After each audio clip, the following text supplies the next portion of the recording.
I'm Jasmine Irojak with another edition of Scope. PNG Power Limited has been faced with ongoing challenges to meet the electricity demands across the nation. PNG Power is currently faced with multiple challenges in all facets of business, from generation, transmission to retailing. It's been plagued over time with these challenges, but PPL is making headways to improve in some of these areas. The recent upgrade of the Highlands power grid that runs through 5 Highlands provinces, along with improvements to facilities in Taraka in Lae, is expected to improve the electricity supply across Mumase and the Highlands regions.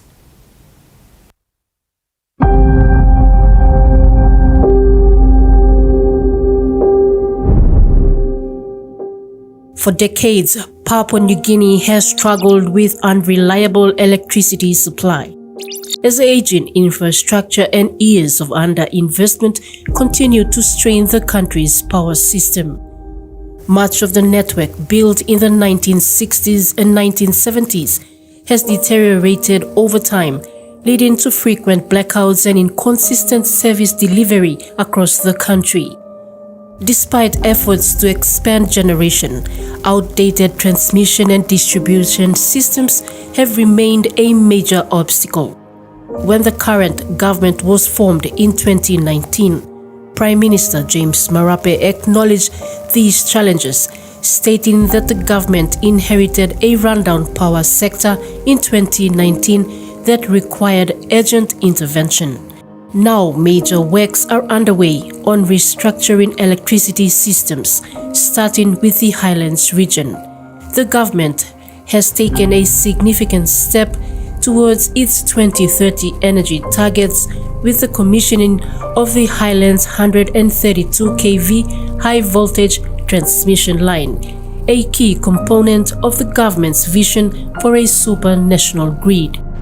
For communities across the Highlands, this development is welcoming. An awareness was raised in Mendi recently on a major power project before the launch in March. We have been without power for so many years, and our communities living beyond Southern Islands, especially going to Tari, Niba and Poroma, going that way. I think it's a very big blessing to us. I think most of the people, they are happy. They want to embrace the changes that is happening right now.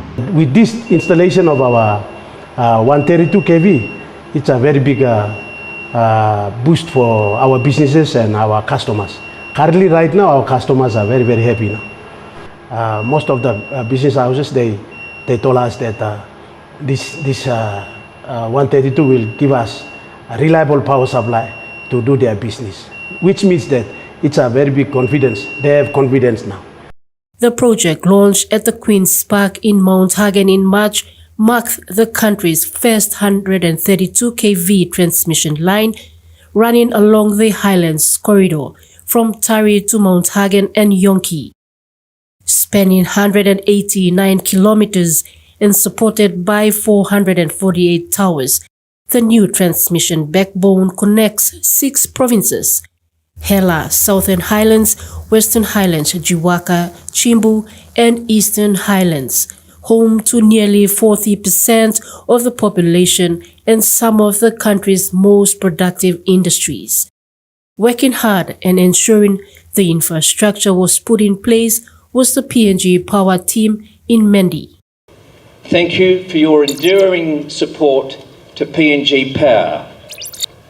Power brings light and heat into homes, but it also brings jobs and it brings opportunity. But most importantly, it brings hope.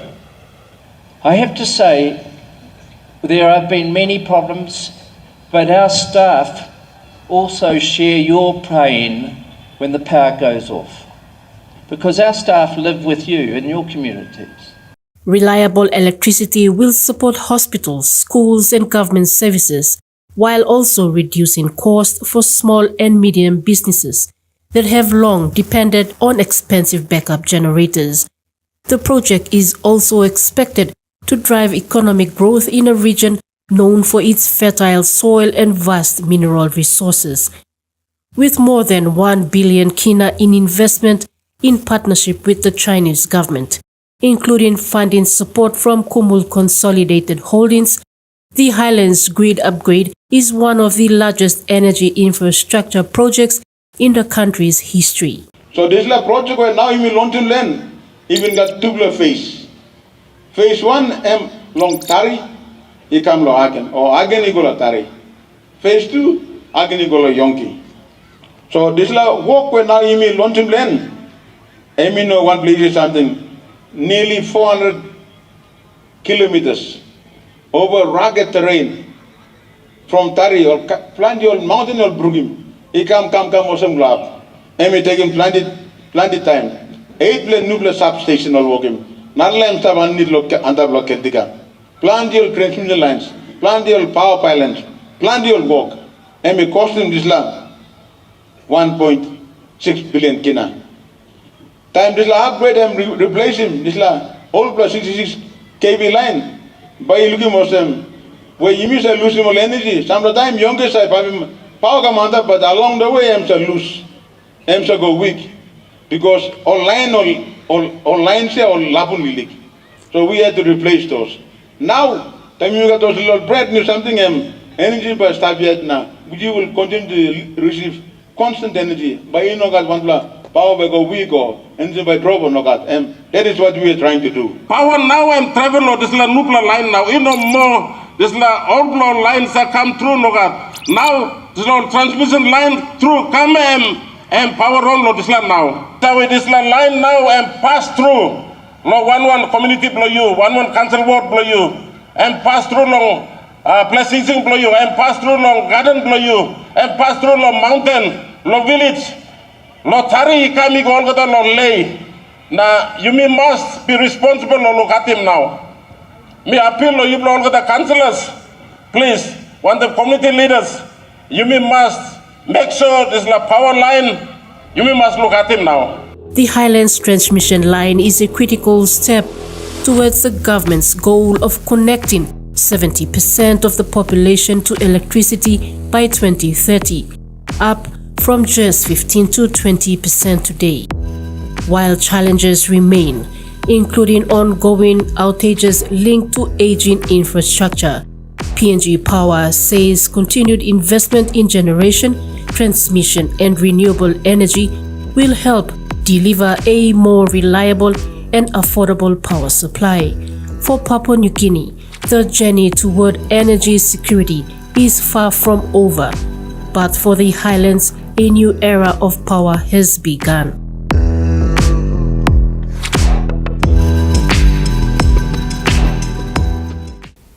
You're watching Scope. After the break, Yanguru Sausia welcome Level 4 Hospital project.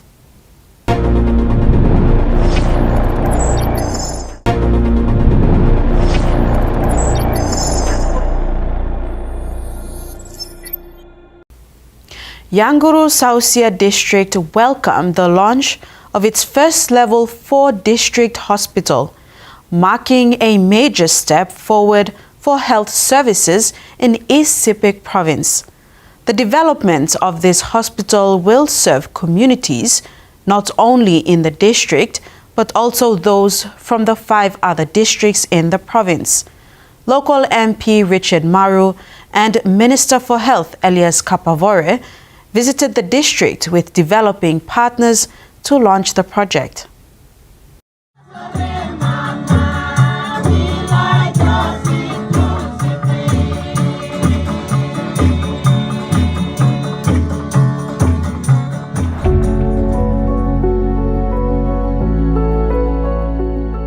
A welcome reception was held at Boram Airport in Wewak, East Sepik Province on Sunday, April 23rd for the Minister for Health, Elias Kapavore. Kapavore and fellow MP for Yanguru Sausia, Richard Maru, were on their way to Yanguru Sausia District to launch the district's first ever Level 4 hospital. The East Sepik Provincial Health Authority took the opportunity during an organized dinner reception to present to the minister its 2025 annual management report to the health minister. In the same event, Minister Kapavore highlighted the importance of improving primary health care. It's like strengthening primary health care. Primary health care staff level 1, 8 posts. Level 2, community health post. Level 3, health center or urban clinic. Thank you, Longa. ADB plus Sabotima. Let's support that. Where are you? We are very good. You got a very good urban clinic here. And then now, level 4, now district hospital. At the primary health level. We need to go primary health care. Without strengthening primary health care, we'll be talking about all the health issues forever. Kapavore said over the past 50 years, the government has been spending 80% of the healthcare budget on 20% of our population who live in urban area, while the remaining 20% of the budget is distributed to the 80% of the population living in rural areas. While this is done, it creates an imbalance, resulting in the closure of many health facilities due to a shortage of medication and a shortage of health staff, among others.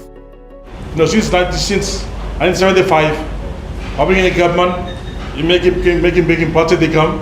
For the last 50 years, we've been spending 80% of the national health budget to where 20% of our population is. We are only starting a program that really we need to focus on.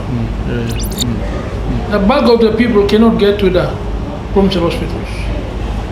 They live in rural, isolated locations, up in the rivers, up in the mountains, and the district hospital is really the best vehicle to improve health outcomes in this country. The welcome dinner ended with more discussions on the challenges of access to adequate healthcare and the way forward to achieve these challenges. The following day, Monday 24th of April, both ministers, health professionals and developing partners were flown by chopper to Yangaru Station to launch the hospital project with a groundbreaking ceremony. The heavy downpour did not deter locals from gathering in numbers to witness the event. The hospital will be funded by the national government in partnership with the Asia Development Bank. It will include modern hospital facilities and 45 staff houses. Medical doctors will be posted to the hospital upon completed, signifying improved access to healthcare for the people in the district. Mr. Maro described the hospital as the largest infrastructure in the district's history and a potential game changer for health service delivery. Less than 12 months on, the biggest blessing in our history, young social people, have come in the form of a district hospital. Not because we know we sin, but because God is faithful and we praise God this afternoon. Maro said the district will soon host several major economic projects, including Jurimo Cattle Ranch, the Harimo Chicken Project, and cocoa production. We are talking about nearly 400 million direct contribution by Hatokman Merliang Sasha into the national economy. Very soon we are going to go into Old Palm and Kettle and we'll overtake everybody. We'll be the economic powerhouse of this province. Minister Kapavore said access to health services have been an ongoing issue in the district, with many accessing this service mostly at Boram Hospital. Issues such as lack of transport, bad road conditions, and the distance to reach Boram Hospital caused a significant influx, with many losing their lives along the way. Community, you got right long good quality healthcare wherever you stop long in. Wherever lo nambi sa kunayo alila solwara anima bista you got access, you got right and fundamental right long all citizen no country. You don't need you can have 2 hours longer time lo golo we work suppose doctor need long straight in you. There's la doctor you need him must stop straight lo ya.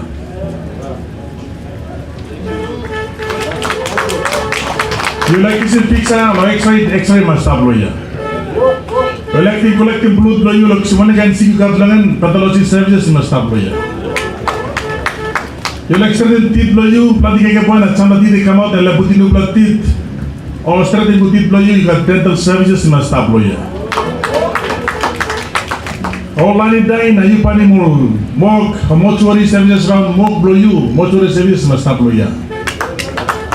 Asia Development Bank Health Services Sector Development Program Project Manager Rob Akias said ADB will work closely with Yanguru Sausia, elected leaders, the East Sepik Provincial Health Authority, and the government to ensure procedures and processes are followed. There are many processes that we need to go through as a project.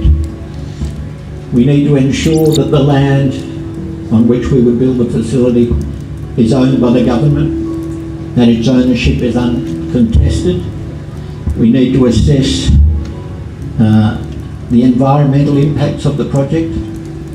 Our governing board insists that we do that, and the Conservation and Environment Protection Authority of Papua New Guinea insists that there's a proper environmental management plan and an impact statement. One community member expressed gratitude to the leadership that saw to this important health facility. People in Nuamra service go na reach maru staff no polta go power go ga go reach service plan then amla people anguru sasya amla ka people mamas amla ka problem member plan reach maru people and asi plan to no pagra na staff no amla ka mamas na amla kan witness in the ceremony emotion amla ka 6 lakar lo help no I'm staff na people are sitting by come dong middle Yanguru na la kalon de la opening de la ceremony. 6 ambulances were also distributed to the 6 districts, which includes Ambunti Drekeke, Engram, Maprik, Wewak, Wasaragawi, and Yanguru Sausia to improve healthcare delivery.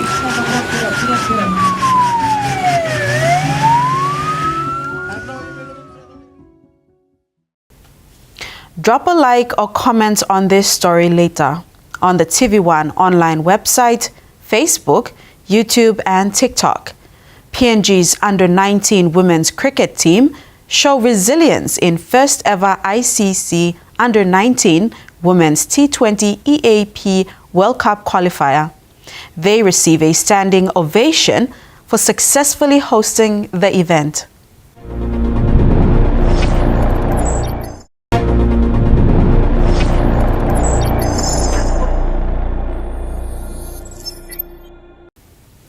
Valiant Cialis PNG, through the International Cricket Council, or ICC, successfully hosted its first ever ICC Under-19 Women's T20 EAP World Cup qualifier at the home of Cricket PNG, the Amini Park.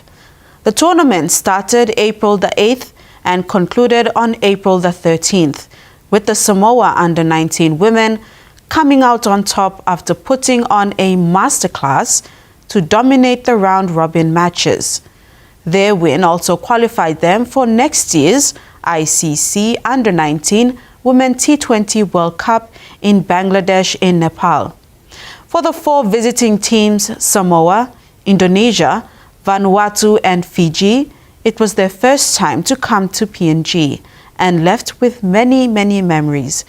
Their main takeaway was playing on a grass pitch as opposed to synthetic pitches back in their countries.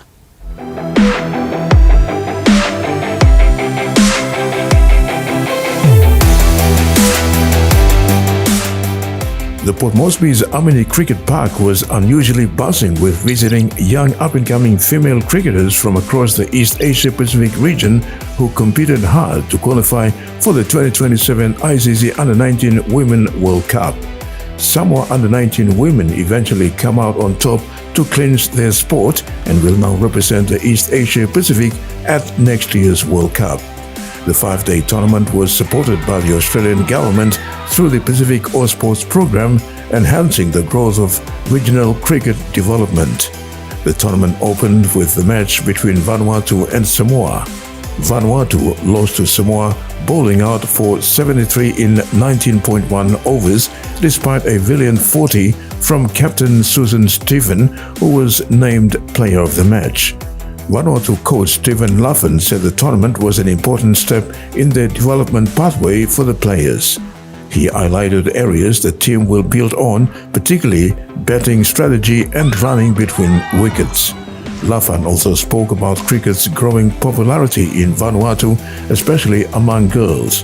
He added that an under-19 boys qualifier later this year will provide further opportunities for young players. Yeah, for us, cricket's been a real boom off the success of our women's side, who are travelling really nicely in the region, second ranked really to PNG from a qualifier point of view. So that saw we had 70 plus junior girls playing through a 6-week tournament in preparation for this, which is massive. It's something that we haven't had before, where we've been able to reserve Saturdays for a female junior competition. So that was special. I think the men will get their opportunity coming forward, and there's an under-19 qualifier later in the year as well. So there's plenty of opportunities in cricket, especially this year, and hopefully the men can follow the trend of the women and really put cricket on the map again.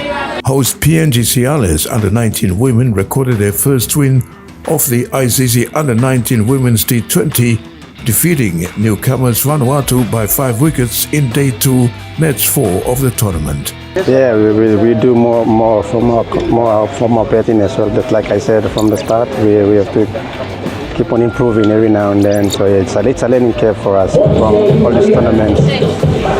The Fiji under-19 women's team was also grateful to Cricket PNG for their hospitality. Fiji finished third with 2 wins and 2 losses, securing 4 points.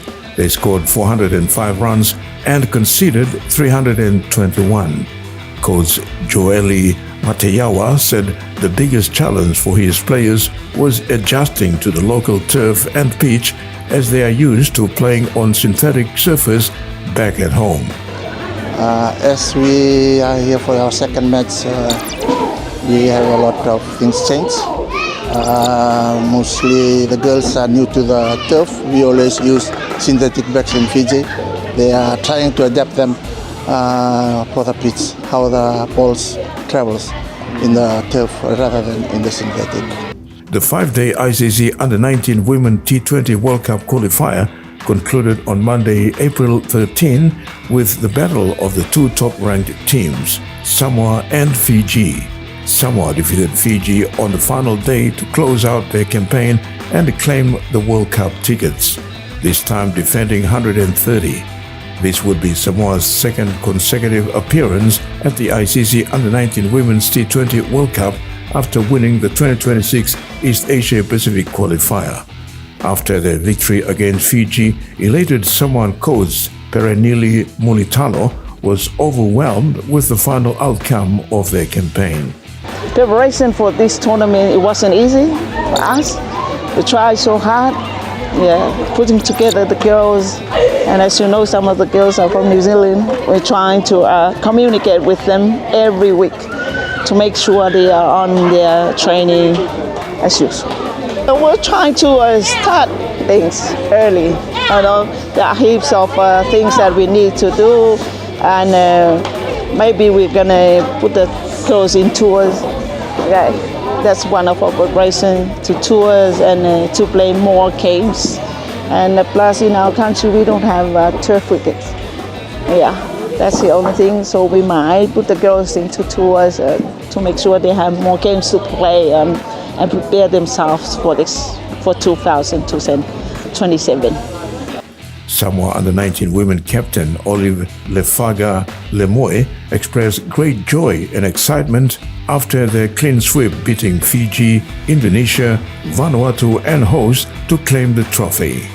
I'm so happy to have win for the other games we are running so far. Like the other games we are done, and this game we are also happy for we have a chance to go the World Cup.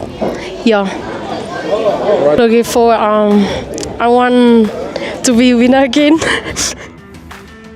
ICC Tournament Director Emily O'Brien thanked Cricket PNG for hosting the event and acknowledged the contributions of match officials, coaches and support staff. Cricket PNG have done an amazing job. They're fantastic hosts. The facilities are second to none, so we're really lucky to have that here in our region, but also they're amazing the way that they put it on, and it's been a fantastic show. I think everyone's had a really, really great time while being here. It is Vanuatu's first ever under-19 women's ICC tournament that they have been involved in, and they've made their country really proud. I think with with their efforts so far. The winner of this tournament will qualify for the ICC Under-19 Women's T20 World Cup, which is going to be held in Bangladesh and Nepal in early 2027. So dates haven't quite been finalised for that one yet, but we will see a country come from this tournament and represent the East Asia Pacific region at that event, which is super exciting. O'Brien also thanked the Australian government through the Pacific Ausports for their support and continued backing of the tournament and regional cricket development. And that ends tonight's Scope. Visit the TV1 online website, Facebook, YouTube and TikTok and leave a like or comment on our Scope stories this evening. I'm Jasmine Jack. See you next Sunday.